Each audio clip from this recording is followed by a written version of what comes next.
जय हिंद दोस्तों नेपाल हमारे पड़ोस में बसा छोटा सा पहाड़ी देश, वह देश जिसे दुनिया शांति का संदेश कहती है। भगवान बुद्ध की जन्मभूमि, हिमालय की गोद में बसा एक खूबसूरत राष्ट्र।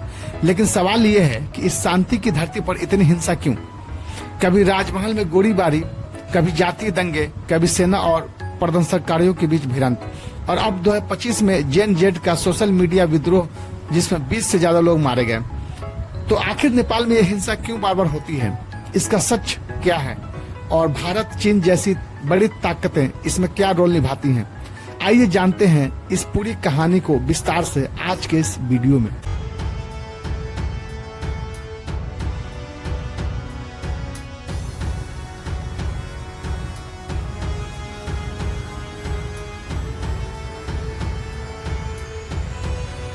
नेपाल का राजनीतिक इतिहास अस्थिरता की जड़ है। इसके बारे में हम अच्छे से जानते हैं कि नेपाल का इतिहास हमें बताता है कि हिंसा अचानक नहीं फूटती, इसकी जड़ें बहुत गहरी हैं। राजतंत्र नेपाल 2008 तक दुनिया का इकलौता हिंदू राष्ट्रतंत्र था। राजा को भगवान का अवतार माना जाता था। लोकतंत्र की मांग 1990 के दशक से ही जनता लोकतंत्र चाहती थी, लेकिन राजाशाही अपनी ताकत छोड़ना नहीं चाहती थी। माओवादियों का विद्रोह तो चर्चा का विषय रहा है। 1996 से लेकर 2006 के बीच नेपाल में 10 साल का खूनी गृह युद्ध चला। माओवादियों, लड़ाकों और सेना के बीच भिड़ंत हुई और इसमें 17,000 से ज्यादा लोग मारे गए। 2008 में आखिरकार राजतंत्र को खत्म कर नेपाल को गणतंत्र घोषित किया गया।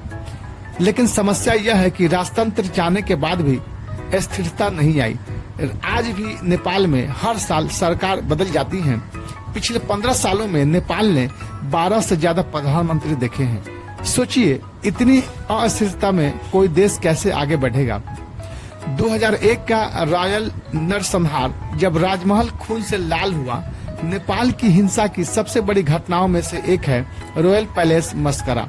1 जून 2001 की रात काठमांडू के नारायणी हिटी पैलेस में राजा वीरेंद्र और उनके परिवार को क्राउन प्रिंस दीपेंद्र ने गोलियों से भून डाला।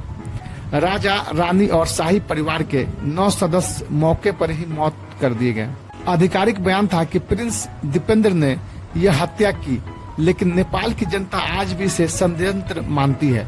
लोगों को विश्वास है कि सत्ता के लिए यह हत्या कराई गई। यह नरसंहार नेपाल की जनता के मन में गहरा जख्म छोड़ गया। राजतंत्र की इमेज ध्वस्त हो गई और लोग लोकतंत्र की ओर मुड़ गए। नगारकोट नरसंहार जो 2005 में हुआ था, उसके बारे में आता है कि 14 दिसंबर 2005 को नगारकोट गांव में एक मंदिर में त्योहार चल रहा था। अचानक वहां तैनात एक सैनिक ने गोलीबारी शुरू कर दी और 11 लोगों को मार डाला। कारण कहा जाता है कि व्यक्तिगत गुस्सा और मानसिक असंतुलन। लेकिन इस घटना ने दिखाया दिया कि नेपाल का सुरक्षा तंत्र कितना कमजोर है। जिस सैनिक पर लोगों की रक्षा का जिम्मेदारी था, वही नरसंहार कर देता है। टीकापुर नरसंहार, जो बिल्कुल आप नहीं भूले होंगे, जो 2015 में नेपाल ने नया संविधान बनाया, लेकिन संविधान के खिलाफ थरूहट समुदाय ने विद्रोह प्रदर्शन शुरू किया। 2025 की नेपाल की जेन जेड हिंसा का पूरा सच कुछ और इस प्रकार से हम जान सकते हैं कि नंबर 1 की जब बात करेंगे तो सोशल मीडिया का बैन।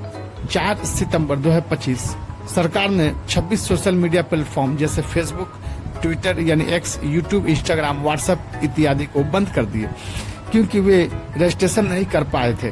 केवल टिकटॉक, वाइबर जैसे प्लेटफॉर्म ही काम करते रहे, क्योंकि उन्होंने रजिस्ट्रेशन करवाया था। एक्टिविस्ट और पत्रकारों ने इसे शांतिपूर्ण विरोध की जगह अधिकारियों की सेंसरशिप बताया। सेकंड पॉइंट की जब हम बात करेंगे तो जेनजेड का विद्रोह, सड़कों पर उतरना। 8 सितंबर 2025 भारी संख्या में युवा बहुत से स्कूल, कॉलेज यूनिफॉर्म में काठमांडू के मैथिहार मांडवाला से मार्च कर पार्लियामेंट तक पहुंचे। स्लोगन क्या दिया? Shut down corruption, not social media और YouTube youths against corruption. Protest के ने पार्लियामेंट परिसर का बैरिकेड तोड़ दिया। फायरिंग, पानी की बौछार, tear gas, buttons, rubbers, bullets और फायरमैन तक चले। पुलिस रिस्पांस, कर्फ्यू और आर्मी की तैनाती। पुलिस ने इंडिस्क्रिमिनेट फायरिंग शुरू की। Water cannons, tear gas, rubbers, rulers, live गोलियां चलाई। नेपाल आर्मी को भी तैनात करना पड़ा, खासकर त्रिभुवन इंटरनेशनल एयरपोर्ट जैसी संवेदनशील जगहों पर सुरक्षा बढ़ा दी गई। जबरदस्त जान माल का नुकसान हुआ। मौतों की संख्या में बाद में संशोधन हुआ। कम से कम 19 लोग मारे गए, लेकिन 23 लोग की मारे की खबर है। कई स्रोत बताते हैं कि संख्या में 3 पुलिसकर्मी और एक राजनीतिक व्यक्ति की पत्नी भी शामिल है। कुल मिलाकर 23 मौतें। चोटिलों की संख्या सरकारी आंकड़ों में 347, कुछ रिपोर्ट्स में 422 से भी ज्यादा बताई जा रही है। विस्फोटक ऐलान, प्रधानमंत्री का इस्तीफा। विवाद बढ़ने पर पीएम केपी शर्मा ओली ने इस्तीफा दे दिया। सरकार को बचाने की कोशिश करते हुए उन्होंने कहा कि यह बाहरी ताकतों की साजिश थी, लेकिन विद्रोहियों ने जनादेश का जिक्र किया। सामाजिक दबाव और न्याय की मांग। हाथ खून से सने जेन-जेड लाखों युवा अब पूर्ण राजनीतिक सुधार, सिर्फ सोशल मीडिया वापस नहीं बल्कि पूरी सरकार का जवाबदेह देना चाहते थे। मीडिया और मानवाधिकार संगठनों जैसे NHRC, एमनेस्टी, यूएन ने जांच की मांग की और एक्सेसिव यूज ऑफ फोर्स पर रोक लगाई। बैन हटाना और राहत घोषणा। बाद में सरकार ने सोशल मीडिया बैन को वापस ले लिया। Facebook, WhatsApp, Twitter, YouTube, x इत्यादि फिर से उपलब्ध हो गए। पीएम ने मृतकों के परिवारों को कंपेंसेशन, घायलों को फ्री ट्रीटमेंट और एक जांच पैनल गठित करने की बात कही। 15 दिनों में रिपोर्ट लानी होगी। आपातकालीन स्थिति और ट्रेवल की अनिश्चितकालीन। अंतर्राष्ट्रीय उड़ानें रद्द कर दी गई, रूट बदल दी गई और फ्लाइट्स लखनऊ, दिल्ली जैसे शहरों को रूट दी गई। घरेलू और विदेशी यात्रियों में खौफ और भ्रम, सुरक्षा हालात स्थिर नहीं हुए। अब इसको सारांश में एक चरणवाधिका से हम देख सकते हैं कि फर्स्ट फेज में दिनांक 4 सितंबर को सोशल मीडिया प्लेटफॉर्म को बैन किया गया। 8 सितंबर को जेन-जेड का प्रदर्शन पार्लियामेंट तक पहुंचा। रात में पुलिस कार्रवाई, गोलीबारी और आर्मी तैनाती हुई। अगले 2 दिनों में 19 से 23 मौतें, 347 से 442 लोग घायल हुए और तुरंत बाद पीएम का इस्तीफा हो गया। दोपहर तक बैन वापस, राहत घोषणाएं चालू कर देगी और अगले दिन जांच पैनल सुरक्षा पुनर्स्थापित कर देगा। यानी इसका अगर निष्कर्ष निकालते हैं तो शुरुआत सामाजिक नियंत्रण का प्रयास बिना पंजीकरण, क्रिया युवा विरोध, सड़कों पर उतरना, पुलिस प्रदर्शनियों का झड़प, परिणाम जान माल की क्षति, राजनीतिक उथल पुथल, इस्तीफे की कार्रवाई। और निष्कर्ष क्या निकला? बदलाव की दिशा, सच्चाई का वजूद, जरूरी सुधार, लोकतांत्रिक ताकतों की वापसी। 24 अगस्त 2015 को कैलाली जिले के टीकापुर में हिंसा फूट पड़ी। प्रदर्शनकारियों ने पुलिस पर हमला किया, जिसमें 6 पुलिस अधिकारी, 1 बच्चा और कुल 8 लोग मारे गए। इस घटना ने यह साफ कर दिया कि नेपाल का समाज जातीय और क्षेत्रीय आधार पर गहराई से बटा हुआ है। मधेसी आंदोलन और जातीय संघर्ष। नेपाल की राजनीति का सबसे बड़ा टाइम बम है जातीय असमानता। नेपाल ब्रॉडली 2 हिस्सों में बटा है। पहाड़ी, जिसे हम हिल पीपुल कहते हैं, तराई, जिसे हम मधेसी पीपुल के नाम से जानते हैं। मधेसी समुदाय नेपाल की दक्षिणी सीमा पर रहते हैं, जिनके भारत से गहरे सांस्कृतिक रिश्ते हैं। वे लंबे समय से कहते आ रहे हैं कि हमें बराबरी का अधिकार नहीं मिलता। संविधान में प्रतिनिधित्व, नौकरी और अधिकारों को लेकर मधेसी लोग बार बार विरोध करते रहे हैं। 2015 के संविधान विरोध प्रदर्शन में ही सैकड़ों लोग मारे गए थे। यानी नेपाल में हिंसा सिर्फ राजनीतिक नहीं बल्कि जातीय और सामाजिक भी है। भ्रष्टाचार और बेरोजगारी भी एक मुद्दा है, हिंसा की असली जड़ है। नेपाल की एक और बड़ी समस्या है भ्रष्टाचार। ट्रांसपेरेंसी इंटरनेशनल की रिपोर्ट के अनुसार नेपाल दक्षिण एशिया के सबसे भ्रष्ट देशों में से एक है। यहाँ नौकरी बिना रिश्वत नहीं मिलती। विकास के नाम पर पैसा नेताओं की जेब में चला जाता है।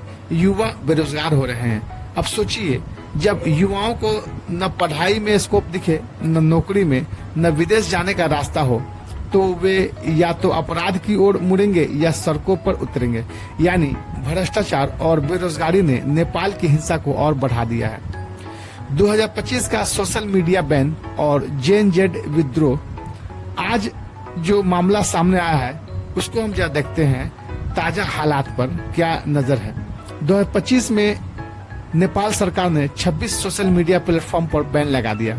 For example Facebook, WhatsApp, YouTube, Instagram, Twitter वगैरह। सरकार का तर्क था कि सोशल मीडिया पर भ्रष्टाचार विद्रोही आंदोलन को हवाला मिल रही है, लेकिन असलियत यह थी कि सरकार अपनी आलोचना दबाना चाहती थी। इसके बाद जेएनजेड यानी युवा पीढ़ी सड़कों पर उतर आई, संसद पर धावा बोल दिया, एयरपोर्ट तक बंद करना पड़ा, प्रदर्शनकारियों और पुलिस में भिड़ंत हुई, आंसू गैस, गोलियां, पानी की बौछार सब चला।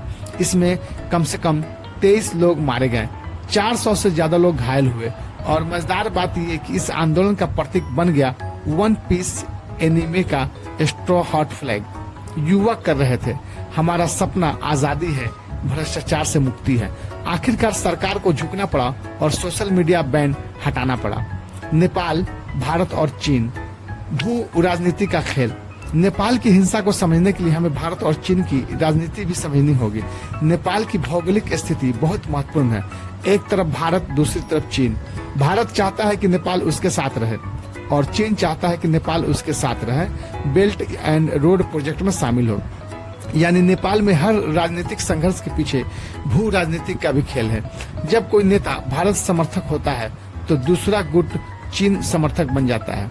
इस वार में असली नुकसान जनता का होता है। आम जनता की क्या हालत है उस पर अगर प्रकाश डालते हैं तो नेपाल की आम जनता इस राजनीतिक हिंसा से थक चुकी है। पर्यटन उद्योग जो नेपाल की अर्थव्यवस्था की रीढ़ है, हिंसा से सबसे ज्यादा प्रभावित होता है। किसान और मजदूर महंगाई और बेरोजगारी से जूझ रहे हैं। युवा या तो गल्फ देशों में मजदूरी करने जा रहे हैं या फिर आंदोलनों में शामिल हो रहे हैं। हकीकत यह है कि नेपाल के लोग शांति चाहते हैं, लेकिन नेता अपनी कुर्सी बचाने के लिए हिंसा को हवा देता है। आगे का रास्ता क्या है, समाधान हम क्या निकाल सकते हैं? अब सवाल है कि इस हिंसा को कैसे रोका जाए। राजनीतिक अस्थिरता, बार बार सरकार बदलने की बजाय एक मजबूत और जवाबदेह सरकार चाहिए। समानता और न्याय, मधेसी, थरू और अन्य जातीय समूह को संविधान में बराबरी का अधिकार मिलना चाहिए। भ्रष्टाचार पर लगाम, ट्रांसपेरेंसी और कड़े कानून के लिए हिंसा का जो कानून है उसमें परिवर्तन करना चाहिए। और हम जानते हैं कि ट्रांसपेरेंसी और कड़े कानून के बिना हिंसा कम नहीं होगी। युवा नीति, रोजगार, शिक्षा और उद्यमिता पर फोकस करना होगा। विदेशी ताकतों से संतुलन, भारत और चीन दोनों से अच्छे संबंध, लेकिन किसी का कठपुतली बनना जरूरी नहीं है। और अगर कंक्लूजन की बात करें, निष्कर्ष की बात करें, तो दोस्तों यही है नेपाल की हिंसा का पूरा सच। नेपाल की समस्या सिर्फ एक घटना या एक आंदोलन नहीं है, यह समस्या है लंबे समय से चल रहे राजनीतिक अस्थिरता की, जातीय असमानता, भ्रष्टाचार और बेरोजगारी की। आज नेपाल का युवा कह रहा है हम बदलाव चाहते हैं, और शायद यही बदलाव आने वाले समय में नेपाल की किस्मत को तय करेगा।